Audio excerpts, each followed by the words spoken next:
2 hours in an emergency trauma room waiting for a room in the ICU. In that point, I was like literally fighting for my life. My heart rate would be doing all types of funny rhythms. And my sister, who ironically is a cardiac nurse at Duke Hospital, she drove down and was there at the time, and she was like looking at the monitors and like what my heart was doing, and she was like, "This isn't good. Like this can go either way. Like you can go north or south."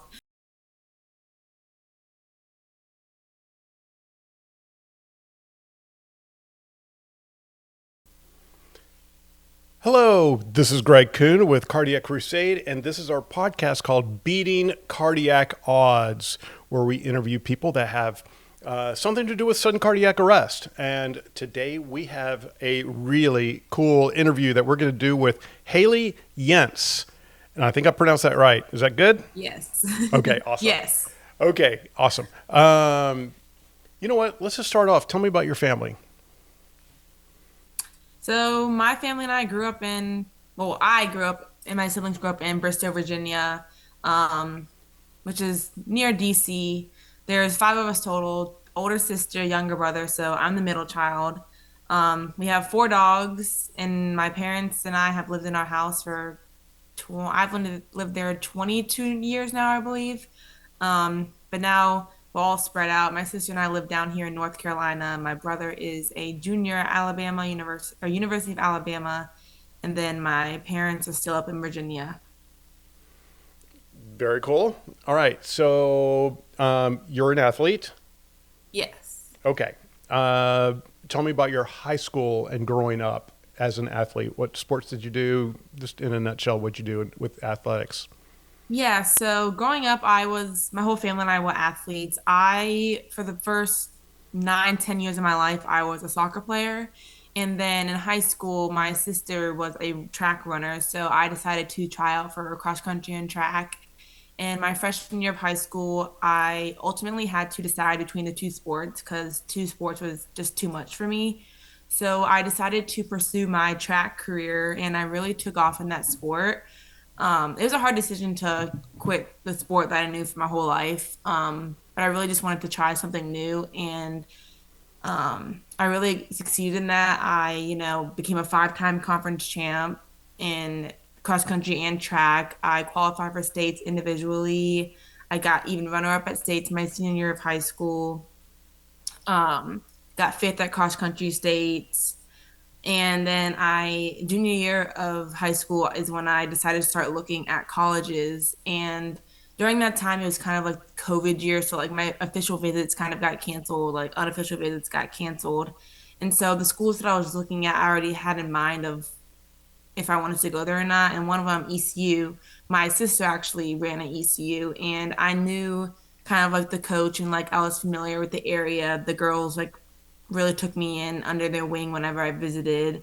And so I ultimately decided to commit to East Carolina University to pursue my athletic career. And honestly, it wasn't the best kind of experience. My freshman year was, but then I faced kind of stress fracture injuries back to back to back. And every time I tried to get healthy, I would become injured again. And that took a toll on my mental health, and physical health to the point where I kind of declined in my mental health, had to see a sports psychologist, just really down on myself, but took it more serious in the classroom, got good grades. But I mean, nobody wants to sit out from this sport that they've been doing their whole life I mean, to an that's part injury. of your identity. I mean, it's kind of who you are. Yeah, I definitely struggle with the identity part of running. Now that I'm post collegiate, I just reminded myself that it was just what I did. It wasn't who I was, but it took me some time to kind of grasp with that. Every time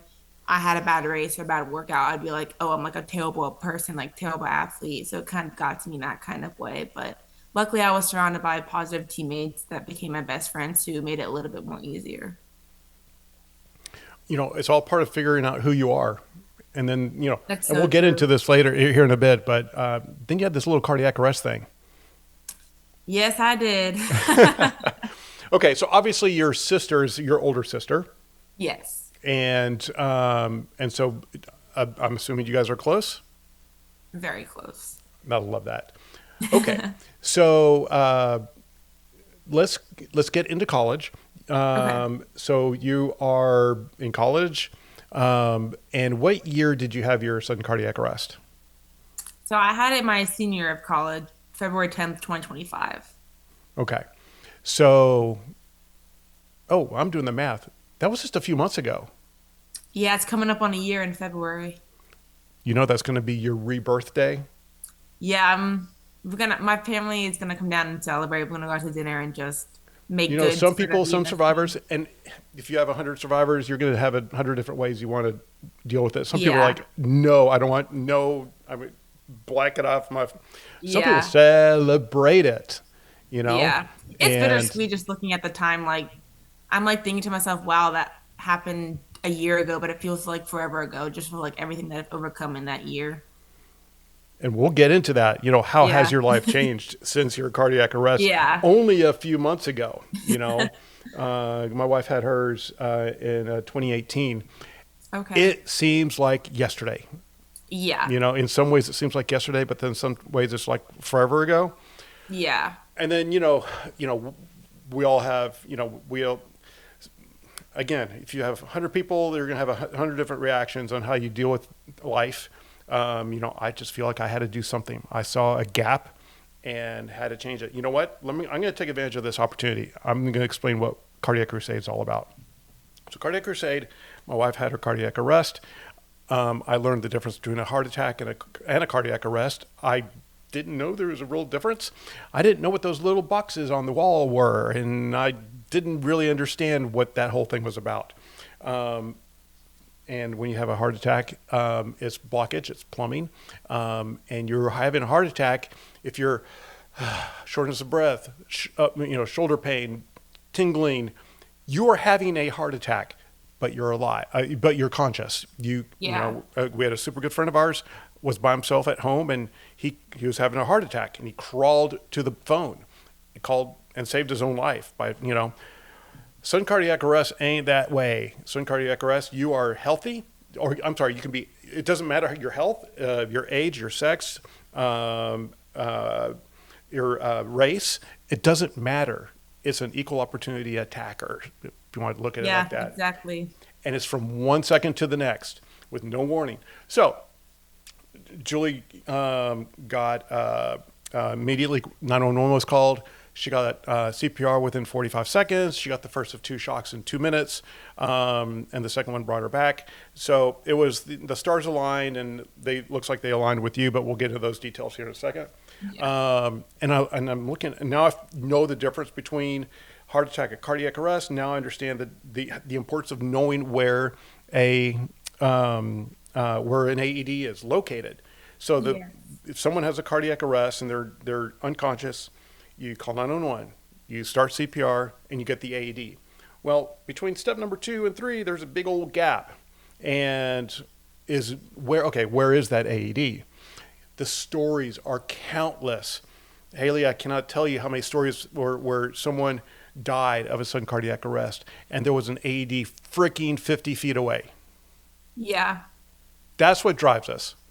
Yeah, the AED saved my life because without the AED, I would not be here today. Absolutely right. It's And that's because crazy to think about. Like, if there was no AED, like the people in my life would be like, the world would be upside down. we'd be mourning your death. I Yeah. would I would be a widower, widow, whatever it is. I would be. My two kids would not have a mom if it weren't for Yeah. an AED.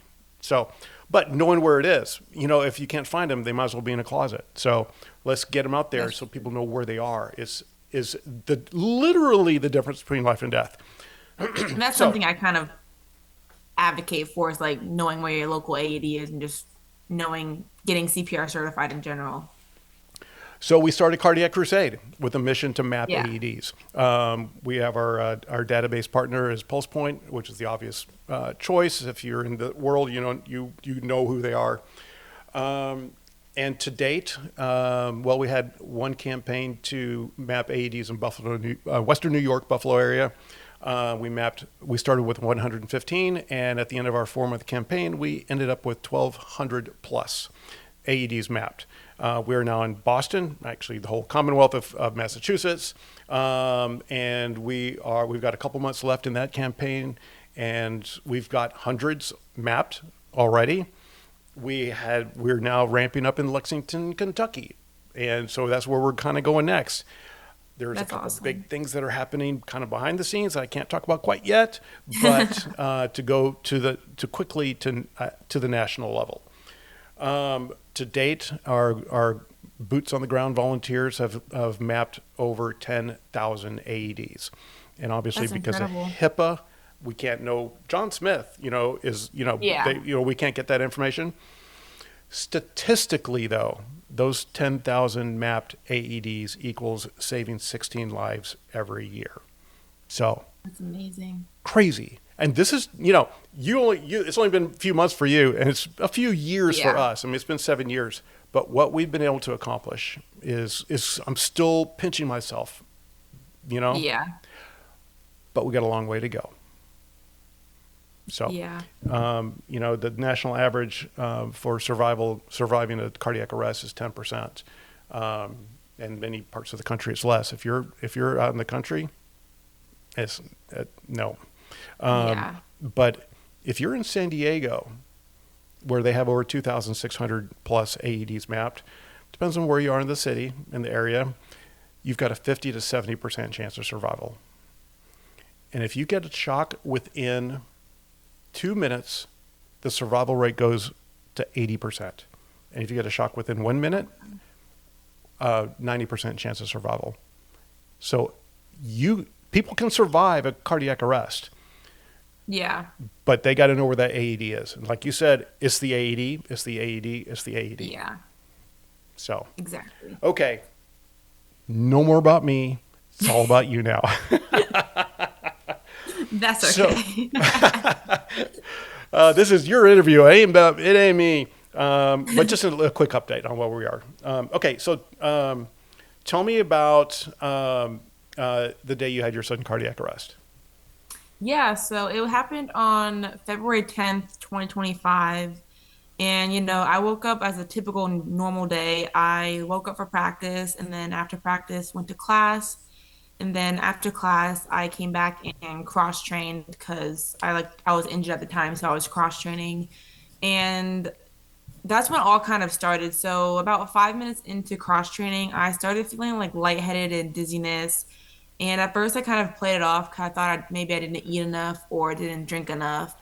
And so I kept going on the elliptical. And then a couple minutes later, it happened again. Starting feeling black spots, and I kind of like gripped onto the machine like I was about to pass out. And so at that point, I decided to just stop completely working out. And then I went back to my apartment. And then about 2 hours later is when we had weights. We have weights, I think it was 2 times a week. And so I remember going to weights and picking my teammate Claire up for weights. And then I remember just mingling around. And then about 15 minutes into our session is when I remember we were doing RDLs. So I remember putting the bar down in between sets. And I started looking around for Claire. She's like my teammate, but also my best friend. So I started calling her name, and then she kind of came like running over, and then I ultimately had collapsed into her arms. And then after that is where I don't remember much, but from what I was told, Claire yelled at my coach to call 911 and get the trainers there. And Claire's the one who actually went to run and grab the AED and brought it back so that it could be used on me. I originally had three AED shocks and then a fourth time from the EMS when they had to cardiovert me into a normal sinus rhythm. And then I had my athletic trainers doing CPR, taking breaks in between, switching off. Um, and then it wasn't until I was like kind of like conscious, I guess, but not conscious, is when they transported me to from the gym floor to the ambulance. And they were pushing like a bunch of magnesium, potassium, because my electrolytes were like all out of balance. And apparently I was in such critical care that they had called someone to close all the roads to the hospital to get there as fast as I could. And I spent about 2 hours in an emergency trauma room waiting for a room in the ICU. In that point, I was like literally fighting for my life. my heart rate would be doing all types of funny rhythms. And my sister, who ironically is a cardiac nurse at Duke Hospital, she drove down and was there at the time, and she was like looking at the monitors and like what my heart was doing, and she was like, "This isn't good. Like this can go either way. Like it can go north or south." Um, and then I got a room 2 hours later, and that night I got a CT scan of my head and my chest. One to make sure I had no brain damage, which thankfully I didn't because I was down for 10 minutes with no pulse. And then they also were looking for a pulmonary embolism as a root cause for this, but that came back clear. And then about every 4 hours, I had EKGs done just to make sure my sinus rhythm was okay. And then I had an echocardiogram to see the function of my heart and like the size of my heart that Monday night. And then Wednesday in the hospital is when I got the cardiac MRI and ultimately my diagnosis. So I have an enlarged right ventricle, which they diagnosed me with ARVC, arrhythmogenic right ventricular cardiomyopathy. And when I got that diagnosis, all the doctors kind of just like came in, pulled up chairs by the hospital bed, and at that point, my family knew it was kind of a serious condition. So basically, what it is a rare genetic heart condition that causes scar tissue and over time builds up and weakens the heart muscle. And long term, if my heart were to like deteriorate over time and get worse, I would be facing a heart transplant like 20 years down the road. Um, but the following day, I was placed with a ICD and pacemaker. So I had a procedure the 13th of February. So I have a little device in my chest that paces my heart at 80 beats per minute. Because I was an athlete my whole life, my heart rate's usually like 38 to 40 resting. And so they're pacing it at 80 because they also diagnosed me with long QT and Neuville syndrome. And then my ICD is there to shock me in case my heart would go into a lethal rhythm and just shock me out of it. But due to my diagnosis as well, I'm no longer able to do like any extraneous activities or like I can no longer run. Um, but so that was a different whole nother section of this interview. But it was 6 days in the hospital. Most of it I was like pretty sedated, don't remember much. Um, but I went out that Saturday in the hospital, and then from there, kind of learned how to live a new life post cardiac arrest with the device and just life changing. Absolutely. All right. So I'm going to backpedal a little bit here. Okay. So, what is the last thing that you remember? So the last thing I remember was probably putting the bar down um, at weights, but it was also very like I was kind of like seeing double, like very blurred. And then after that, everything is kind of just black until I woke up. Well, I was awake in the hospital, but in and out of it. But the first day I was conscious was probably Thursday after my procedure. So, you are, that's the last thing. Do you remember calling out to your best friend before you put the bar down, kind of thing? This is what I talked to my mom about. I don't know if I remember it or I've like heard it that people tell me that so many times if I remember it from that way. So it's kind of like hard to tell, but I don't really think so. Okay. So you were calling out your friend's name um, after it's the last thing you remember. Yeah. So, so Julie, my wife, when she had a cardiac arrest, she remembers everything up until that moment clearly, Yeah. and she was totally 100%, 100% zero in literally 1 second. Yeah. She was talking to her friend out in the outside our local high school on the sidewalk, and she's having a normal conversation. And then she feels faint, puts her hand out to her friend's shoulder, and just drops. And then she woke up in the emergency room and it's like lights went off, and then lights went on. She was never sedated, and I know that happens actually quite a bit. She does have an ICD implant as well. They would not let her leave the hospital without one. And Yeah. frankly, I want one. Yeah. It's the Honestly, I'm thankful for mine. Nothing's happened since then, but it's just nice knowing I have like a safety net inside of me in case it were to happen It again. is. You have the best safety net in the world. You and Julie and Yeah. all the other, ICD implant wearers. Um, okay, so back to the gym. Your best friend, you collapse in her arms, Hmm. and she yells out to the coach, to the athletic trainer. They come running, and your friend gets the AED. Yes. So, and who's doing compressions on you? My athletic trainer, Mackenzie. So, immediately recognize that you're not breathing, that your Yeah. heart was not doing what it needed. My lips were blue, and Claire said that when I had claps, I was holding her hand, and then all of a sudden it went limp. So you quickly went blue. Wow. Yeah. I am not a doctor, Yeah. but I thought you turned blue after, I don't know, a few minutes or whatever X is.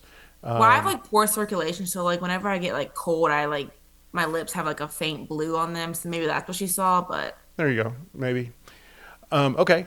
Um, so they pull out the AED, and it was assuming close, really close by. yeah, they had one like straight down from the racks, that we were using. So talk about a good place to, Yeah. yeah. Um, they pull out the AED. They attach the pads. And how many shocks did they give you from that AED before the paramedics arrived? 3. Okay, so the AED just said, analyzing heart rhythm, shock. You did. I'm sorry, shock advised. You'd got 3 shocks, Hmm. and then it said, okay, continue CPR. Yeah, and I think they continued until EMS got there, and then they ultimately took over. Yeah, for sure. And then the fourth one, which would have been a shock from the equipment that was from the EMS, from the Yeah. ambulance, that's the one that brought you back. Yes. Any idea why the other 3 didn't take? I have no idea. I guess. Yeah, just Yeah. just a curiosity. Yeah. So so you mentioned electrolytes. So Yeah. the only thing that with my wife is that she had zero electrolytes. That was Okay. it. You know. Yeah. Now you've got a your genetic situation. Um, would that have been discovered if you would have received a heart scan? I would like to think so because um basically my doctor said that the exercise I've been doing for many years basically did kill me because my large my right ventricle is enlarged, and I think it's in the hospital. It was like 4 times I think it was supposed to be. Um, and they did another MRI in June, and it was still enlarged. So there's no different diagnosis in between February and June. But Because there are a number, and again, I'm not a medical person at all, but there are a number of situations that can be discovered with a heart scan. And I know a heart scan is also a very generic term. There's different yeah, levels of heart scan. I mean, wear an iWatch or an Apple Watch, and yeah, it can detect things, and then you do the one with the more leads, and it gives you more information. And then more leads gives you even more information. yeah. But two of There the is a signs low. for ARVC were cardiac arrest and then enlarged right ventricle, and I had those two. So that's what they ultimately diagnosed me with. There's a charity here locally started. It's called Living for Zachary, and they do heart screenings, Okay, mainly in yeah. youth. And they have had heart screens that came back and were like, go directly to the hospital, including a friend of my daughter, and from they were in drill team together. And because they discovered there was a heart defect, and she got the work done to fix the problem. So I guess the curiosity is that if you would have had a heart scan and figured it out, could they have done something pre sudden cardiac arrest for you? Do you have any idea? They probably would have just told me to stop running, and they might have put an ICD in just in case. I feel like that's one of those things where that if my cardiac arrest didn't happen, I probably would have never known I had this condition. So it's at the end of the day, I'm kind of like thankful I did. if that makes sense. No, totally, because Yeah. you lucked out. You're in the right place, the right time, with the right equipment, right people. It was the perfect Yeah. situation that made you survive your heart condition. Because if Yeah. it would have happened, an hour later or before or 20 years later or whatever, Yeah. So, okay. Where was your sister during this time? Where was she? She was in Durham. So she drove my teammate who Lindsay and her were also on the same team as I was. We were all there the same year. And she called my sister and was like, Hailey just passed out at weights, like you need to come to Greenville. And so she was like, oh, maybe you just didn't eat enough, didn't drink enough. But she ended up driving to Durham anyway. She didn't know, I don't think she knew that I had CPR until my mom was called by the trainer or my coach and the police department and also like the head of athletics director. Called my mom, was like, you need to drive to Greenville. Hailey received CPR and AED shocks, and my mom had to drive 4 hours from Virginia, like frantically wondering if I was alive while I was fighting for my life. But yeah, but my sister was literally a godsend. She kind of translated like all the cardiac terms into like something that I would understand because I was so confused whenever the doctors came in and like used their language and terminology. I was like, what does this mean? But she was playing nurse at the same time, but also playing sister when I needed her there most. So yeah, you guys are tight. How far away was she? Had Durham's when, like an hour 40 minutes from Greenville, but she probably got there a little less than that. you, you think Julie's parents had to drive 8 hours from Salina, Kansas to the Oh Dallas wow. area. Yeah, and they made it in record time. Yeah, that No yeah. no tickets, but yeah, they were blazing down here. Okay, the paramedics. Are you connected with them? Have you seen them? So after about a month after the hospital, I got recognized, like the EMS team got recognized for helping save my life. So I met them for the first time after the hospital, and it was very bittersweet because a lot of times they don't get the outcome that they did with me to meet someone they worked on themselves. So that was like very emotional, obviously. But coming up on my 1 year, my mom and I are gonna bring some goodies and bake for the EMS team and also the nurses on the floors that I was on just to give back and our way of saying thank you for everything they did. Um, so that'll be really special. But they knew that it was a successful outcome when they dropped you off at the hospital. I would like to think so. I was still kind of in and out of it. Like they would tell, I remember being told that I was like in and out of an ambulance. I would ask, like, I'll be awake 1 second and then kind of unconscious the next. And then I was asking, like, if I had a heart attack or like, where's my mom? That's what they told me when I met them for the first time afterwards. I guess they dropped me off and then one of the guys waited there until like I was like in a room. So that was very nice. And I Very had cool. multiple broken ribs too, so that I knew that my CPR was done right.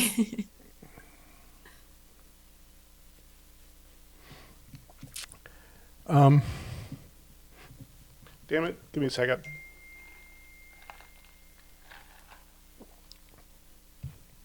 You just triggered me, which Oh, is I'm okay. sorry. No, no, no, no. It's okay. It'll happen again. Believe me. I just need a. That's why I always have my little drink with me. Just kind of. Blah, blah, blah. So I was not there when my wife Julie had her cardiac arrest, but I play old man hockey, and damn it, the game after us on the ice, a player had a cardiac arrest, and I ran out there, um, did CPR on him, broke his ribs, but he survived. So, um, damn. When you said your ribs were broken, I've never gotten triggered with that because I could feel and hear his ribs breaking when I was doing Yeah, CPR on the that's what guy. my trainers told me. Like, yeah, I heard them literally Yeah, crack. it's like a popping sound. And there's Um, me waking up in the hospital, like, why does my chest hurt? Because I didn't know I had CPR. They tried not to tell me because I was like, had very bad anxiety in the hospital and was like very worked up. And then when they told me I had CPR and AED, I like freaked out. yep. So you had the pain from that, but you'll take that pain all day long. It was probably the most pain I've had in a very long time. Totally. I had like the lidocaine patches, like nothing was working. And they even gave me like a pillow. Like everyone came and like signed my pillow when they visited, in case I like had a sneeze or cough kind of thing. But Was yeah, it a heart? Is it a heart pillow? they ran out of heart pillows, so I got a lung Oh, pillow. I know. damn it! I know, but I got a lung pillow. It was very nice. Everyone came and signed it. And I actually had a lot of visitors that I don't remember coming because I was so out of it, which is kind of unfortunate, but Yeah. now I thank them for coming. But Okay, so 6 days in the hospital, Mhm. and when they released you, your family's all there, and where do you go home to? You're not doing college. You're not going back to. No, so my parents rented an Airbnb for a week, and then my apartment that I was living at before this happened was on the third floor, and at the time stairs were very hard for me to do.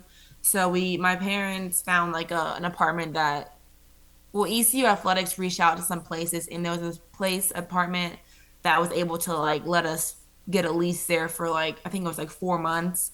So my mom dropped everything, moved down to Greenville for 4 months to help take care of me. My dad was up and down 95 like every other weekend, just coming to be with me and like helping me with my spirit and just because he don't want to miss out on anything. But not like I was doing much. I was just focusing on getting better.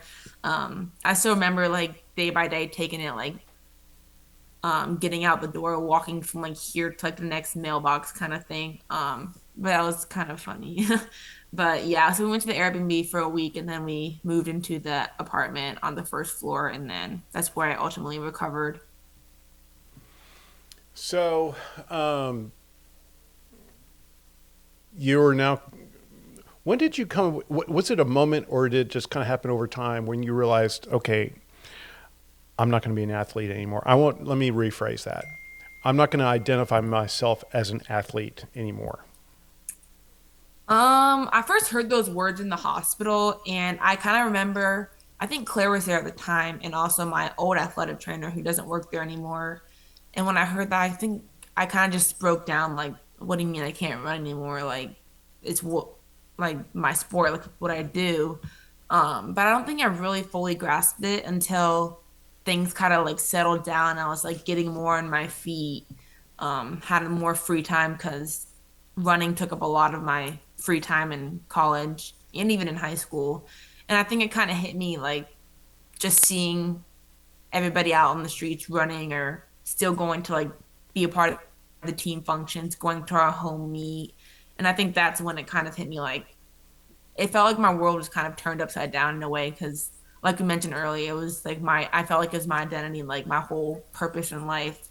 Um, which looking back now is kind of silly, but I was like that top runner in high school, and then I had all these dreams in college, and then injuries happened, and then this happened, and that kind of forced me to reshape who I was. And I'm still discovering that post cardiac arrest. Because now I feel like I'm just like the cardiac girl because everyone knows me in small town Greenville, North Carolina. But it was definitely hard. And my sister's a runner, but now she's like scared to run because of what happened to me. Um, but yeah, I definitely do miss it a lot. And I think I'll always miss it. A part of me will always want to just like get out the door and put 2 feet in front of the other. And running was like my outlet of like stress and anxiety. And I can do other stuff like I can walk, I can do yoga, I can golf, but like obviously it doesn't compare to the pain that running brought me and just like letting my anger out sometimes. Totally get it. So I'm sure you're still in the, I don't know, call it transition mode, to finding a new identity, figuring out who you are. It's been less than a year since everything Yeah. happened. So, what direction are you? Not that it's been solidified, and it may never be solidified. I'm still figuring it out myself. And what kind of direction are you heading into post cardiac arrest, and as far as an identity goes? For me, it's kind of hard. I feel like a little bit I've been struggling with it recently is kind of feel like I'm like more now fit in like the cardiac arrest identity. Like, oh, this happened to you, like, and everyone kind of just knows me for what happened because word travels fast in Greenville, so like everyone heard about it. And I feel like everywhere I went, kind of people just kind of stared at me like, oh, that happened. Like she was on the news. Um, but now I feel like coming up on a year, I feel like I'm kind of just that kind of happened to me, and now I want to take it with kind of like a grain of salt and do something more with it, whether that be like advocacy or like a nonprofit kind of thing. But I definitely want to get more involved. And one thing that's also helped me is with like the identity pieces. I've told my story to like a few different groups now. And I think that's kind of for one helped me kind of accept what happened, and two, just kind of getting that message across that even though this did happen to me, like CPR and AEDs save lives. And if you know those life saving skills, like you're never going to know when you'll need help save a life. And that's kind of something I'm big on. And I never knew before my incident how big like the cardiac world was. Like I realized it's a lot more in common than I thought. After it happening to me, I'm like, everyone, once my event happened, I had many people reach out to me through like Instagram, like saying they have the same thing or just like a similar experience. And I'm like, wow, like I didn't know my story would be maybe like a survival for someone else kind of thing. And that's kind of just a good feeling to have that I'm helping someone else who's going through something similar. And that's part of, and I'm first in line. I didn't know before Julie's cardiac arrest the difference between a heart attack and a cardiac arrest, and Yeah. now I know. That's why the guy lived on the hockey rink, because Yeah. I learned, before 2018, I would have not known what to do, but I've replayed it in my head 1,000 times. What would I do? And it just happened, and I just did it. So yes, education is just a huge part of it. And, telling your Yeah. story every time you tell your story. Did you see the interview I did with Kayla? Yes. So, same kind. She was young. She was in college when she had her cardiac arrest. Huge news coverage that she got. Yeah. And but then after a while, she was like, I don't want to be the cardiac girl, or whatever definition with that. Yeah. She went on with her life and started a family, and then recently she's just like, you know what, this is something I need to do. So Yeah. that is her path. My path is my path. Your path is your path. And Yeah. so, you're going to do it when it's the right time for you. You're going to do what, Yeah.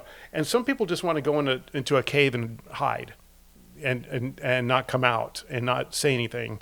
And then For me, there's, I'm glad I didn't do that because I would probably be at the lowest of lows if I was like that and probably like push everyone away who was in my corner through such a hard time. But I'm glad I kind of went the opposite route and gave it a new purpose of like maybe I was saved to go on and help save other lives through education and advocacy.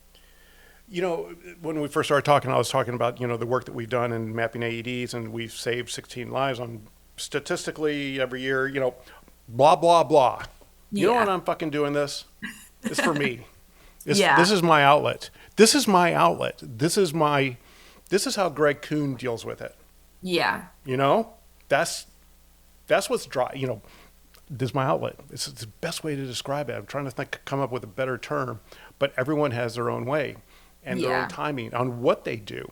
And so, yeah, I see. So the hospital, they put me in contact with a cardiac psychologist who specializes in like the heart and like ICD stuff. So I've been seeing her for almost a year now. And a couple sessions ago, we talked about like the cardiac backpack. Like you don't have to wear it all the time. You can put it down, pick it back up whenever you want. Like if you're having enough of it and later on go pick it back up and be like, maybe this is what you want to do, you don't want to do kind of thing. And I think that really helped me because after I did all my talks last year, things kind of settled down and I kind of like lifted that backpack off. And now I'm like, feel like I'm ready to like go at it again. And you're going to have the roller coaster Yeah. continue for the rest of your life. Kayla did the roller coaster thing, and meaning I'm ready, I'm not ready, I need a break, Yeah. the whole thing. But Yeah. whatever is it you want to do is the right thing to do because you got to Yeah. do it for yourself. And very good job getting therapy. Yes. She's helped It's me grow just like finding myself after, and especially at just 21 years old at the time. But I feel like I'm in a much better headspace and after this.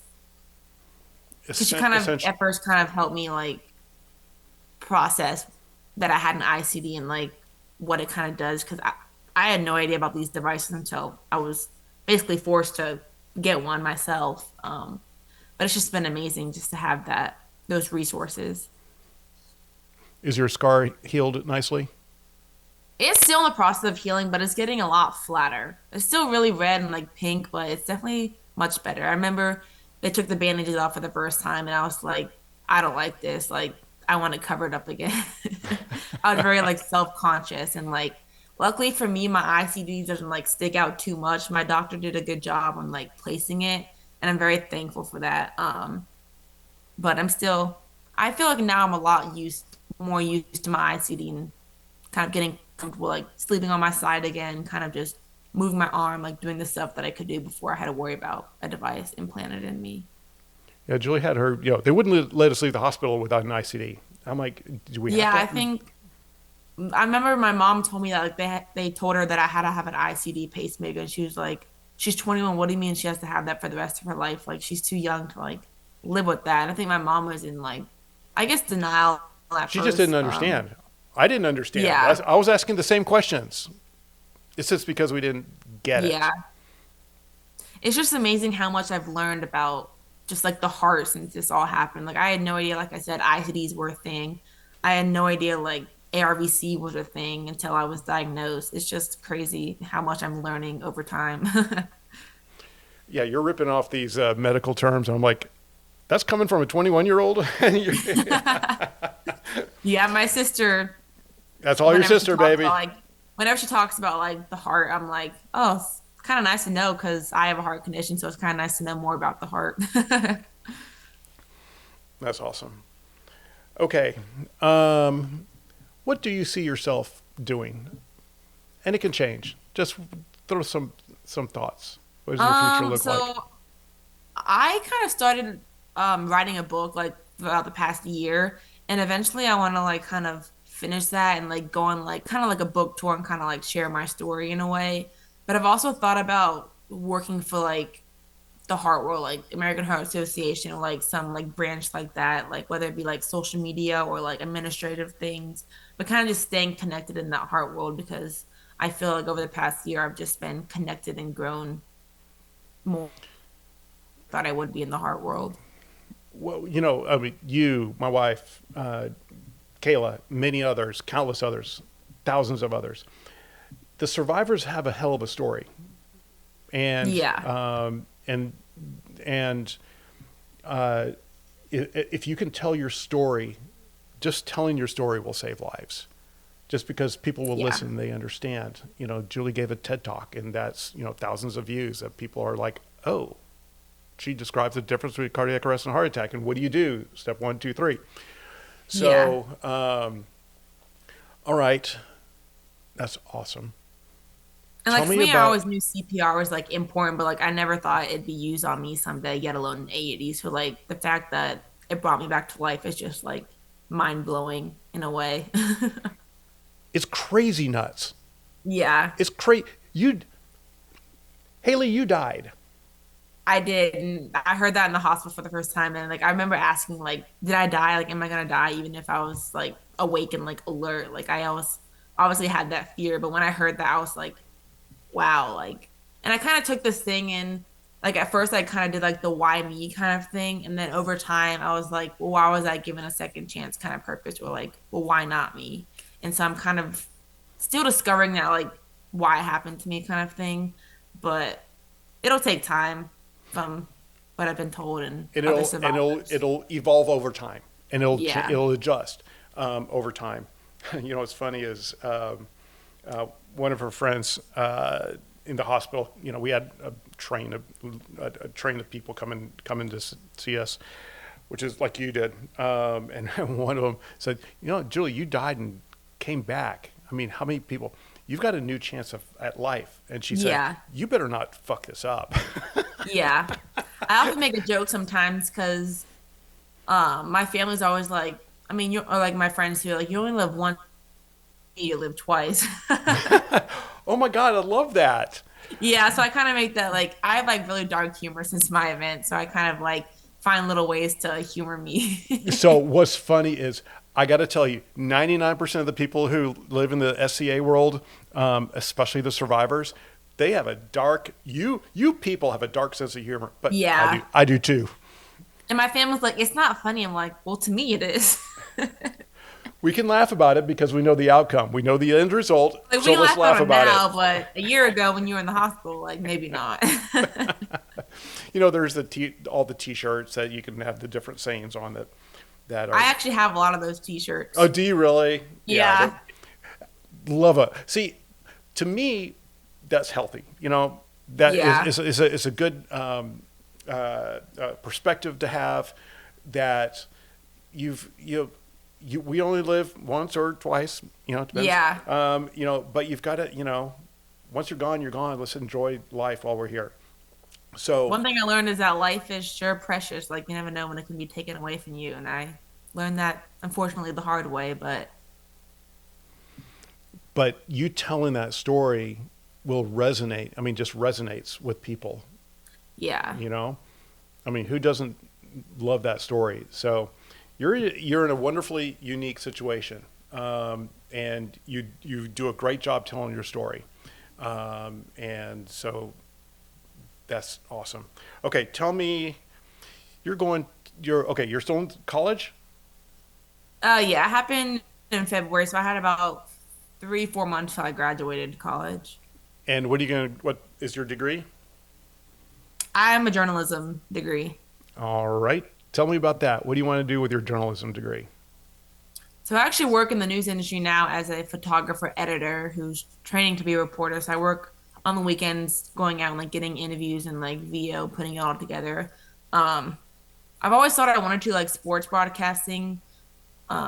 That's still kind of up in the air. I just feel like I need to learn a little more about sports before I get down that road. Um, but I'm gonna start like training to be a reporter with like the person who trained me for like my photographer editor job. He's gonna start training me on how to like write script and how to like how they package stuff at WNCT, which is where I work now. But so that'll be a year in May. So yeah. Awesome. Okay. Anything else you want to say? Any part of your story that I should have asked you? Um, I don't think so. I You don't know if good? this is like a detail, but for the first shock, they didn't clear my team out of the weight room until they did one shock, and like after that shock, I didn't come back, and that's when they kind of like cleared everyone out of the weight room. So they all saw me get a shock and not come back to life, basically. Oh, so they cleared the room so they wouldn't see a shock and then a still lifeless body. In other words. Yeah, and that's when they kind of like, okay, everyone needs to leave, kind of thing. Like it's more serious than we thought. Well, damn, I think just getting one shock is is Yeah, serious enough. But yeah, having a gaggle of people, standing around. So who were the people left doing the work on you after it everyone? was my athletic trainer at the time, a football athletic trainer, a basketball athletic trainer, and then the EMS team, I believe. One of the things that the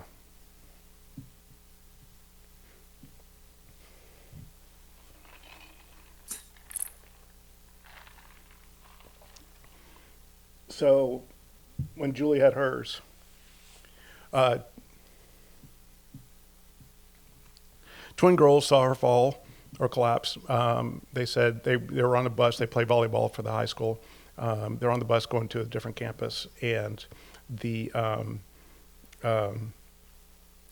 the coach really recognized what was going on, and he said, "No pictures, no video, Yeah. just to be respectful." Yeah. You know, um, yeah, that's awesome.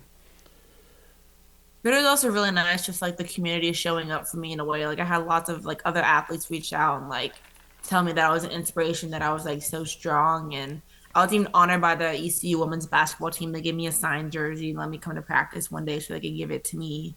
I even talked to the dance team, kind of told them my story in the cheer team. Um, but it was very nice just knowing that when I needed like a support system, that like ECU, like athletics and just Greenville in general kind of showed up in a way that I didn't know was possible.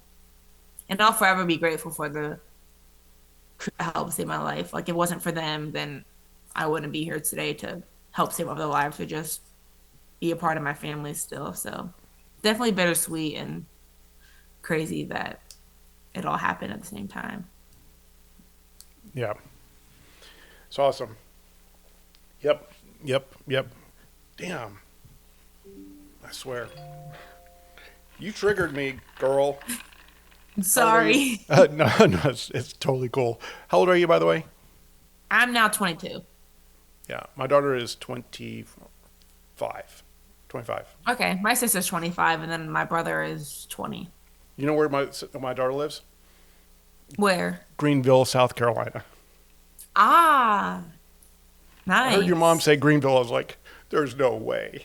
Yeah, that'd have been crazy if we lived in the same town. Yep. She went to Clemson, graduated with a master's in psychology, and Okay. and so she is a therapist in Greenville, and she's engaged to get married, and her next Oh, so chapter is coming exciting. up, getting married in the summer. Okay, you and I could just gab forever. I know. So let's wrap it up. Okay. Okay, so Hailey, you were wonderful. Thank you so much for spending, oh my God, whatever time we've been on this call. Thank you for having me. It You was nice betcha. to chit And chat and we will be in touch. Look okay. forward to many more conversations. But Yes. you are an inspiration, and Thank you. That means a lot. oh, Because it's some days just I don't feel like it. oh, girlfriend, I'm telling you, Yeah. no, no, you are, and which is really great. So very proud of you, very happy for you, Thank you. Thank you. and we'll be in touch. We'll see you Okay. next time. Take care. Yes. Thank you.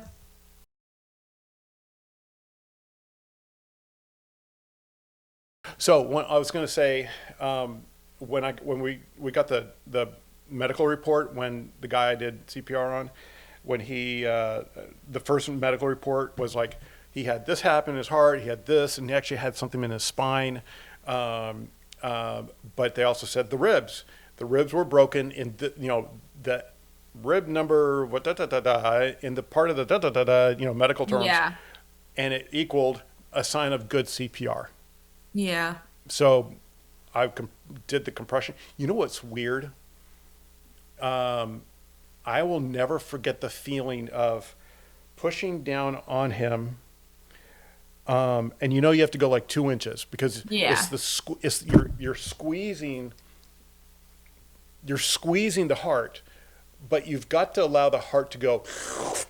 It's like if you get a jug of an empty gallon of milk bottle, and it's empty, and you squeeze it, and then you let go. It goes. It like sucks air back into it, right? Yeah.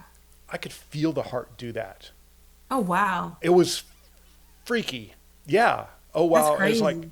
right, and I'm like, because I could feel the recoil or the suction of because you have to let the heart after you compress it, you have to let it go back out because that's what's actually pushing the blood through your system.